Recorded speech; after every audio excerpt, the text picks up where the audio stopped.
பராசக்தி திரைப்படத்தை பார்த்த நாம் தமிழர் கட்சி தலைமை ஒருங்கிணைப்பாளர் சீமான் படம் பார்த்த பின்பு செய்தியாளர்களிடம் பேசிய அவர், தமிழ் சினிமாவில் தமிழ் வாழ்க என்ற முழக்கம் கேட்பது வியப்பை ஏற்படுத்தியதாக குறிப்பிட்டார். ஒரு மொழியை விரும்பினால் கற்றுக்கொள்ளலாம். ஈழத்தில் நாங்கள் எங்கள் தாய் நிலத்தை இழந்து பல்வேறு நாடுகளுக்கு அகதிகளாக சென்றோம். அங்கு வாழ்வதற்காக ஒரு மொழி தேவைப்பட்டால் அதை கற்றுக்கொண்டோம். ஆனால் தாய்மொழியை மறந்து வேறு மொழியை முன்னிறுத்தும் சூழல் உருவாகிவிட்டது என்று அவர் வலியுறுத்தினார். சீமான் மேலும் கூறுவது, ஒரு மொழியை கற்றுக்கொள்ள அதிகபட்சம் 6 மாசம் அல்லது 7 மாசம் ஆகும். ஆனால் கடந்த 3 தலைமுறைகளாக தாய்மொழியை எழுதவும் படிக்கவும் தெரியாத ஒரு தலைமுறை உருவாகிவிட்டது.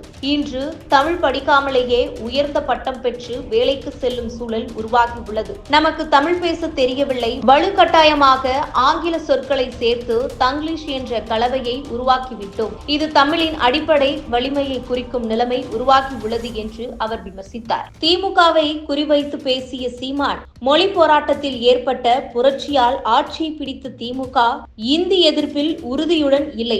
தமிழின் உரிமைக்காக போராடிய கட்சி இன்று அந்த நிலைப்பாட்டில் இல்லை.